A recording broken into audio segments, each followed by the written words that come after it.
So we got the structure of our government today, the national, state, and local. And we've done the executive, legislative, and judicial at every single branch. Today what I want to shift focuses with is talking about different forms of government. I'm going to give you a handout. That looks like this to help you along. And here's what I want you to do. So you're going to get this handout, right? And on it, we're going to talk about where we started as colonists, what the form of government looked like then, what it looked like during the Revolutionary War period under the Articles of Confederation, and then where we're at today. And we're going to compare and contrast all of them. This is all going to come together at like, oh, I get it, Epler. I see where you're going with this. And we're going to talk about how the power is divided between these different levels. Okay? Make sense? Okay, so let me pass this out. I know it pans, I'm sorry. Let it be. Just don't look at it. Don't look at it. Don't let it see you. Here, hold on. Wait. We'll run away from it. Ready? Ready? Got it.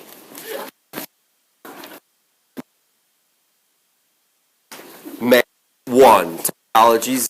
All right. It just doesn't know. It's searching for me. If it can talk, it's saying, "Where are you, Mr. Epler?" All right.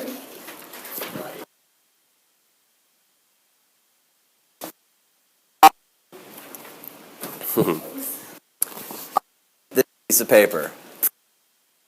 And on the back, I would like you to draw 3 of these tree diagrams. So what it'll look like is this. You're not going to write any of this stuff down, but you're going to have 3 different national, state, local, and then the executive branch, legislative branch, judicial branch.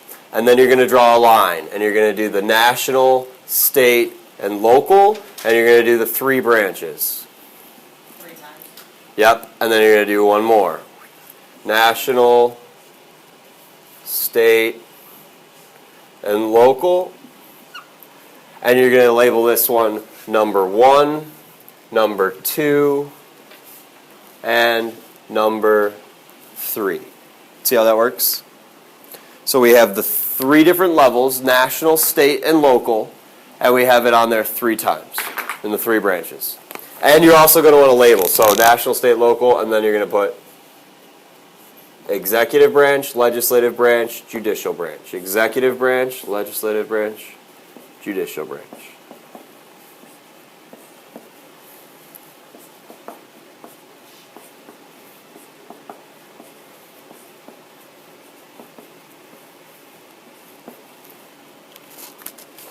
Okay.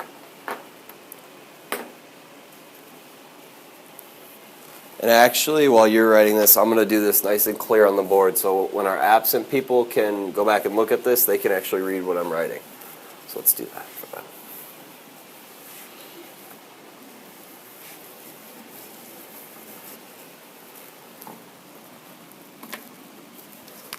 All right, so national, state, and local, and executive, legislative, and judicial.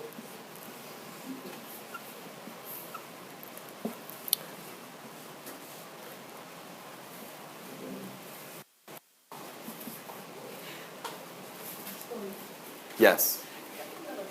Did you need another copy? Yeah, it's fine. It happens. Here you go. I'm looking out for you. Do then the national, state, and local.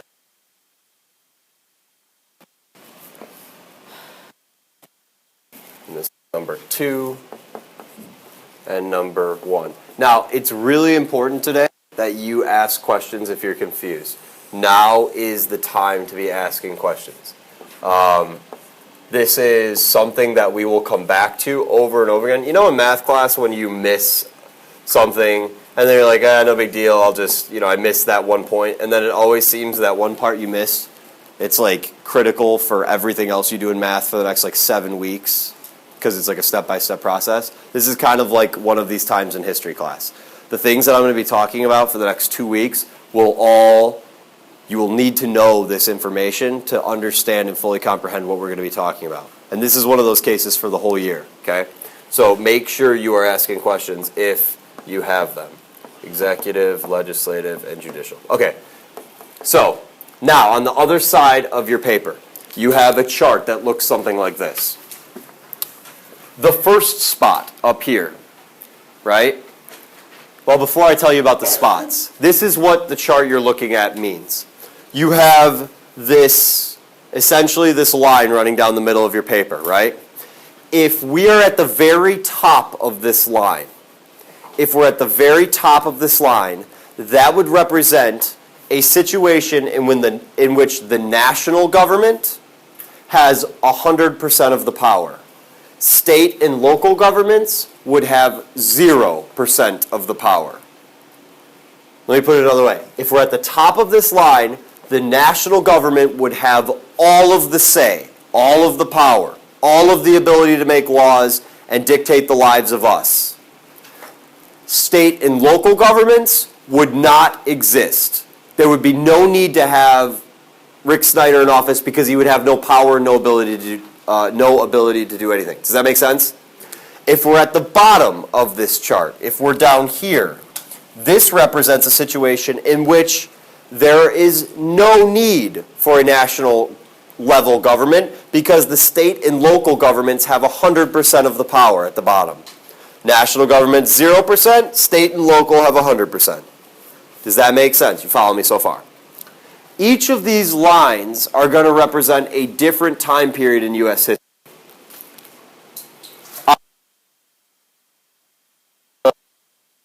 Number 3 is going to be third. Okay? The first line is going to represent the years 1607 to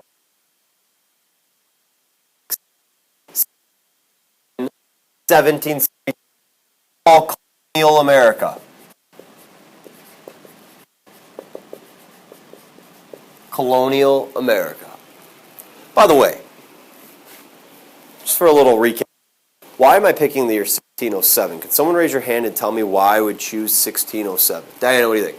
Is that when they started getting a little bit upset with the No, earlier. That's a good guess. That's going to be later on. Although some people were upset as early as that. I would say like the Puritans were.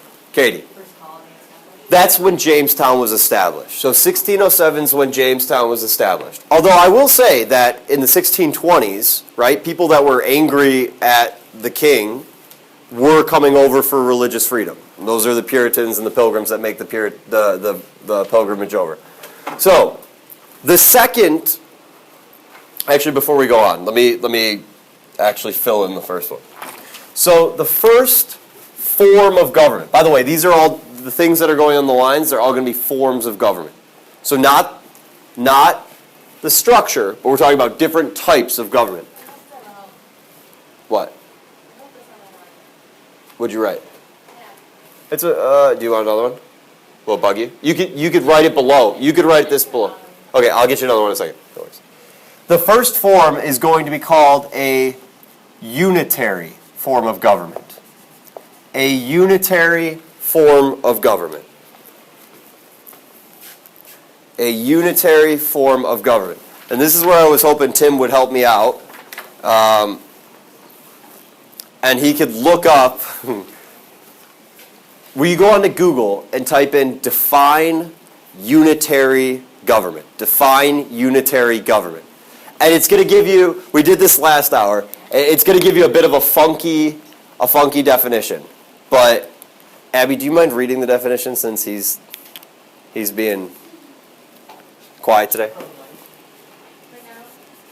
Yeah, so, okay, unitary government. What does it say? A unitary system of government or unitary state is a sovereign state governed as a single Entity. Okay, so the first part of it is this. It says, is a country that's governed as a single entity. The second part is the part I'm really interested in. It's a country governed as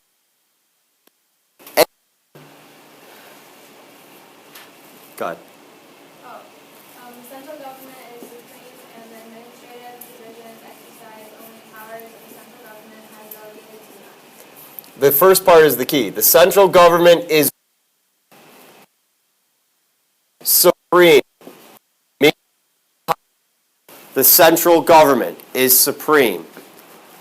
In a unitary form of government, the central government is supreme. By the way, which level do you think they're talking about when they say the central government? Yeah, we're talking about the national. So the national government is supreme government. So,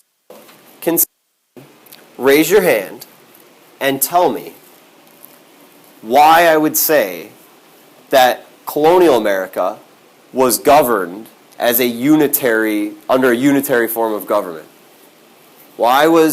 How could I make the argument that it was governed as under a unitary form of government? Nick, what do you think? The central or national government.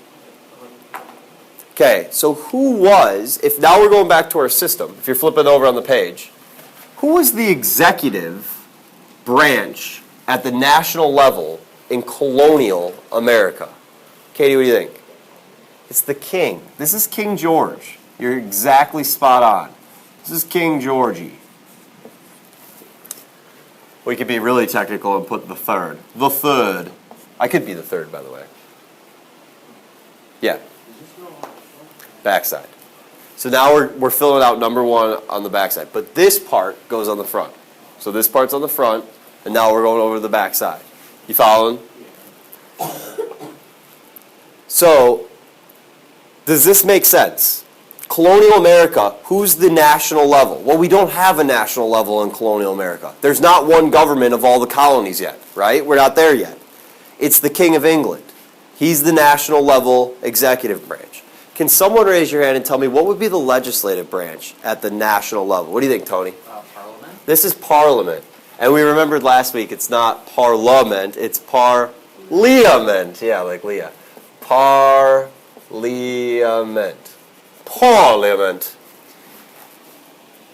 Now, there is a judicial system back then in Great Britain. We didn't talk about it. Nor did colonists get tried in Great Britain for crimes, right? So they had their own colonial courts. So we're not going to talk about this for colonial America. But it's important to know, and here's now where you're going to see it on the other side. If you don't mind flipping to the other side, to the front side now, take a look at this. During colonial, when the colonists started behaving and the new laws that were being passed,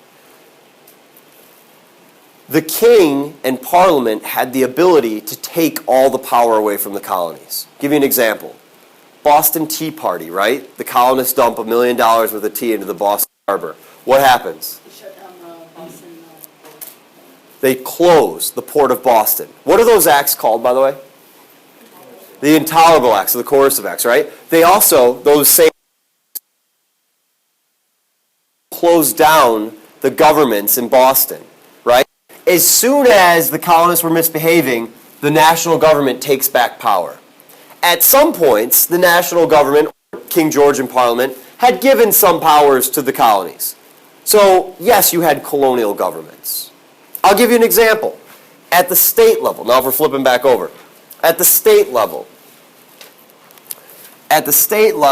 you had colonial governors. And they were called colonial governors. And they were elected by the colonial citizens. Now, these colonial governors didn't have a ton of power, but they did have some power. The legislative branch at the colony level, one of them we learned about. It was in Virginia. It was the first of its time. Do you remember? Do you remember? It stinks, doesn't it? It's not the Continental Congress. That's to come. It's in Virginia. Leah's dying over here. She can't. There it is. What is it? The Virginia House of Burgesses. That's an example of a colony-level legislative branch. Do you see that? They're making laws for the colony of Virginia. Yeah, this would be an example of this. One example. And it depends on, colony to colony. Would be like the House of Burgesses, the Virginia House of Burgesses. I'm just going to put, I'll spell it. Virginia House of Burgesses. Massachusetts had a colonial government, right? South Carolina had a colonial government. But most of the power is in the national government. During colonial America, when we were under a unitary structure, we're probably somewhere in this range. Colonies have a little bit of power, but the king can take it away at any point in time, and most of the power rests with the colonies. Do you see this? Does this make sense? Any questions at all? Questions? No. Good. Then, 1776, Declaration of Independence. The Declaration of Independence is our verbal statement that says, we're done with this. Breaking up. No longer wanting to be then we don't have any national level government governing the colonies. And this has to happen because we're in the midst of the Revolutionary War, are we not? First of all, be Lexington and Concords. The shots are being fired in 1775. We're off the government of Great Britain, and we got to have sort of national. This number 2, by the way, what becomes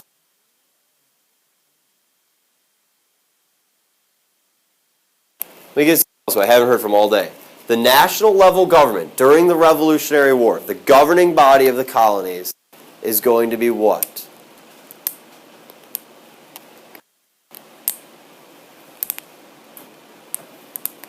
National level government. You're going to write it? There we go. It's the Second Continental Congress.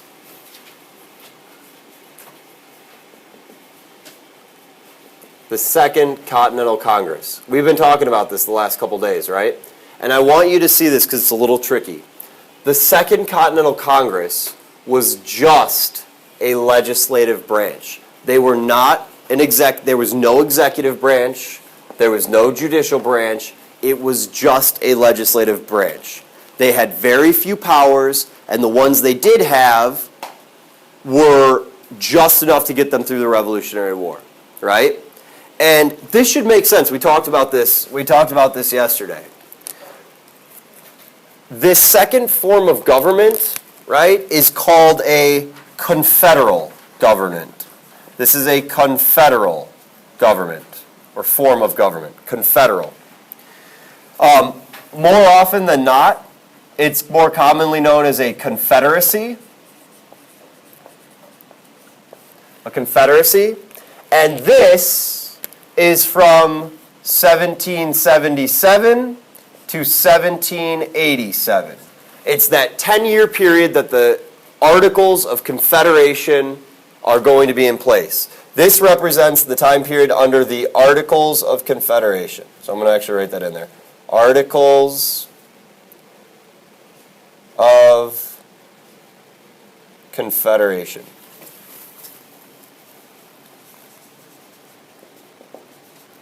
If you can't see it down there, I just wrote, that's all I'm writing in, is Articles of Confederation. Can you see okay?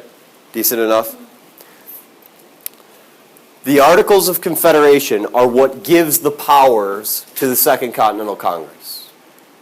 It's the Constitution that gives powers to the Second Continental Congress. These people, how many colonies are represented? 13. All 13, right? There's 50 delegates. This is them meeting at Philadelphia. They're organizing the war effort. They say, George Washington, you're the leader of the army. Go fight the battles. We're going to make some laws. They first they make the olive branch petition. They say, King, please, let's not fight. And then the king dismisses it. And then they write the Declaration of Independence. Thomas primarily writing that. And they get the Articles of Confederation, and then the Constitution. Addie, question. Wait, just regarding that question last time, I feel like who was America's first president to lead our country during our war? Would that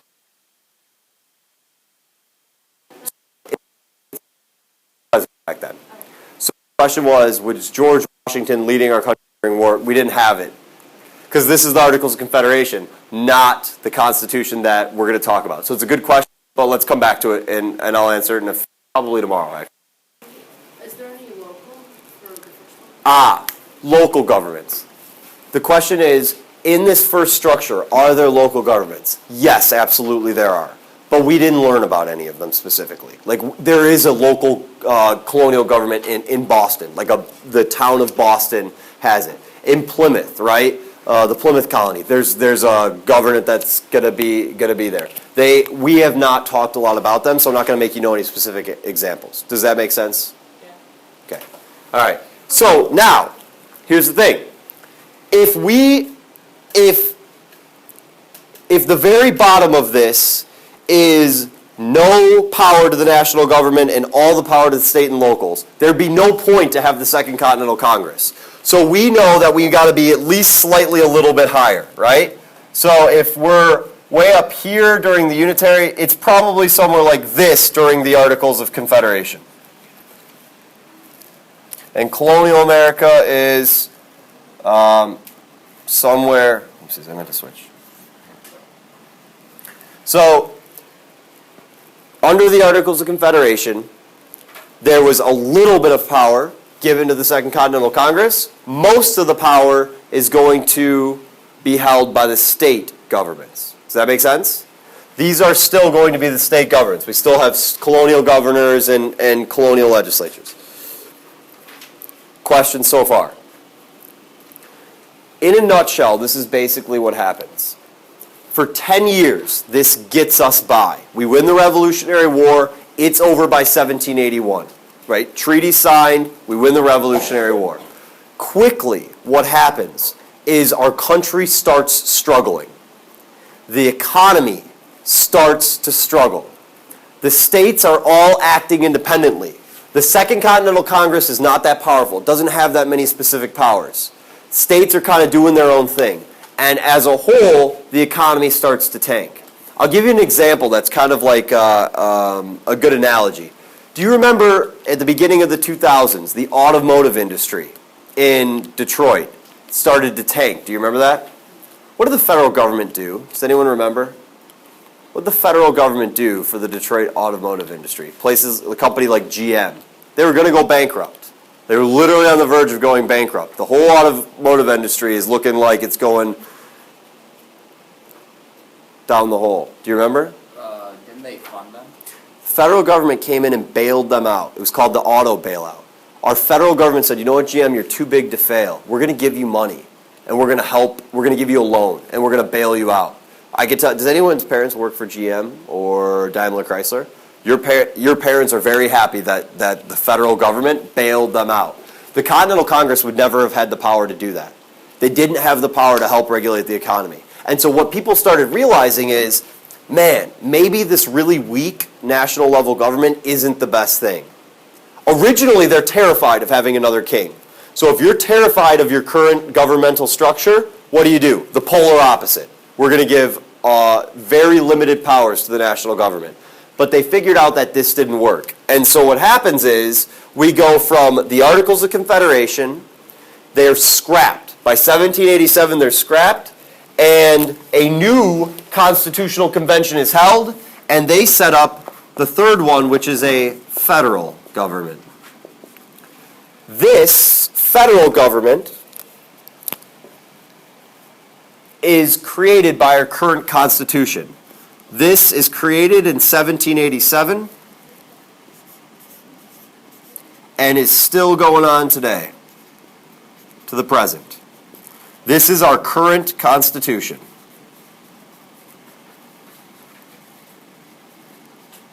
Constitution. Yeah, Alexis. So, ask the question again? No. So let me show you this again. I'll do the circles. That's a good question. So, colonial America, right? Probably somewhere around here. Meaning that the king and parliament have almost all the power. colonial governments have a little bit of power. Once the Declaration of Independence is drafted and we're fighting the Revolutionary War, we have thrown off, or in the process of throwing off this national government. We create the Articles of Confederation, which move this first bubble all the way from here, and we create a very weak government. After we realize that this weak government under the Articles of Confederation is not strong enough, which would be 1, this would be 2, and this would be 3. Does that make sense? Yeah. It's like that top circle doesn't matter. It's gone, yeah. That table, Yeah.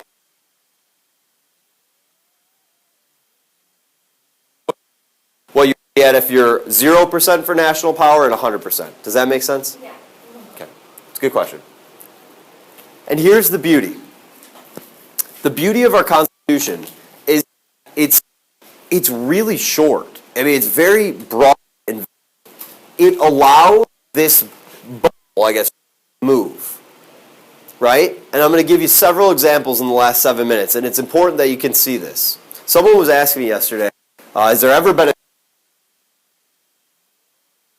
50% of the power, and the state governments and local governments have the other 50% of the power? The truth is it depends on the issue. So let me give you an example, right?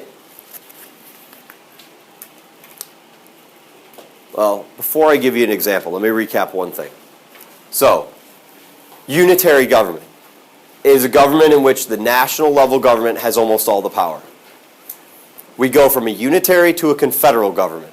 The confederal government, which is set up by the Articles of Confederation, gives powers, a few powers, small amount of powers, to the Second Continental Congress. The Second Continental Congress is our national level government during the Revolutionary War and the years immediately following. After 1787, we create a new constitution, we get rid of the Second Continental Congress, and that's when we create the third level, which is the one we did in class yesterday. The third level, which is the executive branch being the president, the legislative branch being Congress, and the judicial branch being the Supreme Court. So the three transitions from 1 to 2 to 3. 1 would be king and parliament, 2 would be Second Continental Congress, 3 is going to be president, Congress, and the Supreme Court. And Addie, your question about Washington, this is where he comes into the scene. And this is he takes over for the first time in 1789, 1789. So,